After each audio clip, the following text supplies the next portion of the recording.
அம்மா வந்து எப்பவுமே கார் பத்தி என்கிட்ட பேசினது கிடையாது. ஆனா அம்மாவுக்கு கார்ஸ் ரொம்ப பிடிக்கும்னு நான் கேள்விப்பட்டிருக்கேன். அம்மாக்கும் எஸ்யூவிஸ் தான் ரொம்ப பிடிக்கும். லாஸ்ட் டேஸ்ல அவங்களுக்கு சேஃபான வண்டி, பவர்ஃபுல்லான வண்டி, பிக்கப் இருக்கிற வண்டி, ஸ்மூத்தான வண்டி, நல்ல சஸ்பென்ஷன் இருக்கிற வண்டி என்ன ரொம்ப பிடிக்கும். அம்மா கார்ஸ் பத்தி நிறைய படிப்பாங்க, நிறைய தெரிஞ்சுப்பாங்க, கார்ஸ் எல்லாம் வர வச்சு பாப்பாங்க, டெஸ்ட் டிரைவ் எல்லாம் பண்ணுவாங்க, அதுக்கப்புறம் தான் கார் வாங்குவாங்க. இல்ல அம்மாக்கு வந்து எல்லாருக்கும் அம்மாவோட வாழ்க்கையில அம்மா காமிக்கணும்னு நினைச்ச அத்தனை விஷயங்களும் காமிச்சிட்டு தான் இருந்தாங்க. அம்மா மூடி மறைச்சு எந்த வாழ்க்கையும் வாழ்ந்ததே கிடையாது. அம்மாக்கு என்ன கார்ஸ் இருக்குன்றது எல்லாருக்குமே தெரியும். மற்றபடி கலெக்ஷன் மாதிரிலாம் உள்ள அந்த மாதிரி எல்லாம் ஒன்றும் கிடையாது. அம்மா யூஸ் பண்ற வண்டிங்க, என்ஜாய் பண்ற வண்டிங்க தான் வாங்கியிருக்காங்க. பிடிச்ச வண்டி வாங்குவாங்க, அது யூஸ் பண்ணுவாங்க, மாத்தணும்னு நினைச்ச அன்னைக்கு மாத்திடுவாங்க. அம்மாவுக்கு ரொம்ப பிடிச்ச தங்குற இடம் வந்து கொடநாடு, எங்களுக்கு தெரிஞ்சதுக்கு அப்புறம். மற்றபடி அவங்க அதிகமாக ட்ராவல் பண்ணி நாங்கள் பார்த்ததில்லை. பட் அவங்க அம்மா வந்து முதல்வர் ஆனதுக்கு அப்புறம் கூட ஹைதராபாத்தில் போய் ரிலாக்ஸ் பண்ணுறதுக்கு விருப்பப்படுவாங்க.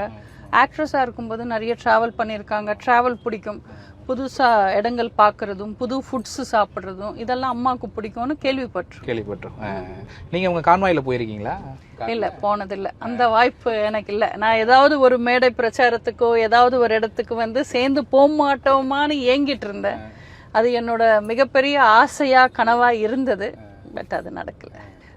அம்மா கூட அம்மா உதவியாளர் இருப்பாங்க, அதுக்கப்புறம் சின்னம்மா இருப்பாங்க, அவங்களோட ரெகுலர் டிரைவர் இருப்பாங்க, கான்வாயில் வந்துட்டு அவங்களோட செக்யூரிட்டி ஹெட்ஸ் இருப்பாங்க, அப்புறம் அவங்களுக்கு பிளாக் கேட்ஸ் இருப்பாங்க, அவங்களோட மீடியா கோஆர்டினேட்டர்ஸ் இருப்பாங்க. அம்மாவுக்கு பெரிய கான்வாய், பிகாஸ் அவங்க Z+ கேட்டகரி. காருக்குள்ள மட்டும் இருக்காங்க அப்படின்னா அவங்க சசிகலா அவர்கள் உதவியாளர் தான். சின்னம்மா எல்லா இடத்துக்கும் போவாங்கன்றதெல்லாம் கிடையாது. அவங்க ஒவ்வொரு முறையும் கூட இருப்பாங்கன்றது கிடையாது. அம்மா தனியா போவாங்க, உதவியாளர் கூட போவாங்க. சில இடங்களுக்கு அவங்க சின்னம்மா கூட போவாங்க. ஓகே. இப்போ ட்ராவல்லாம் இப்போ லாங் டைம் போகும்போது மேடம் ஏதாச்சும் ரோட்டு கடையில் பார்த்தா அது மாதிரி நல்லா இருக்குல்ல, நம்ம நிப்பாட்டி வாங்கி சாப்பிடுவோம் அப்படின்லாம் நிப்பாட்டுவீங்களா? இல்லை நானா? ரோட்டு கடை பார்த்தா நான் நிப்பாட்டிடுவேன். எனக்கு கண்ணாடி கிளாஸ்ல டீ குடிக்க ரொம்ப பிடிக்கும். சுட சுட மசால் வடை பஜ்ஜி போட்டாங்கன்னா நிப்பாட்டிடுவேன். அது எல்லாத்த விட சூடா இட்லி குண்டா ஆவி பறக்க பார்த்தேன்னா நிப்பாட்டிடுவேன். அந்த சுட சுட இட்லி சட்னி சாப்பிடாம அந்த இடத்துல இருந்து நான் போக மாட்டேன்.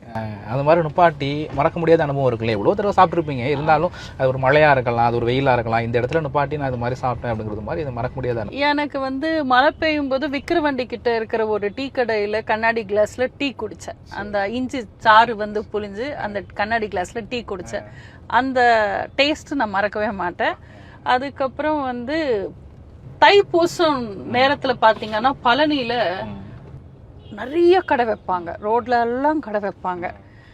அந்த கடை எல்லாம் இப்போ இந்த திமுக ஆட்சி வந்து வைக்க விடுறதில்ல, அடிச்சு நொறுக்கிட்டாங்கன்னு வச்சுக்கோங்க. அந்த அரசியலுக்குள்ள போகாம பேசினா, அந்த தைப்பூச நேரத்துல அந்த இட்லி குண்டாங்க ஒரு அக்காவும் மங்களகரமா திருநூறு வச்சுக்கிட்டு, குங்குமம் வச்சுக்கிட்டு, ஒரு 4 சரடு போட்டுக்கிட்டு, ஆவி பறக்க பறக்க துணியிலேருந்து இட்லி எடுப்பாங்க.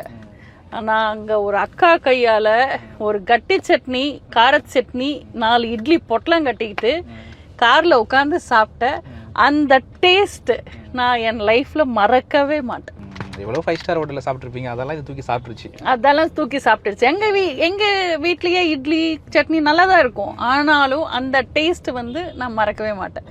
அந்த பழனியில அந்த அக்கா கையால் நான் ஒவ்வொரு வாட்டி தைப்பூச நேரத்துக்கு போகும்போது, இப்போ கடந்த 2-3 இயர்ஸ் அந்த அக்கா கடை வைக்க மாட்டாங்களா, நானும் போய் அந்த இடத்துல பாக்குறேன். ஆனா அந்த கடை இல்ல. எந்த இடம்னு சொல்லுங்க பாக்குறவங்களுக்கு? அது அந்த கீழே கோயில். இப்போ அந்த கடைங்க அங்க கடையே வைக்கிறது இல்ல.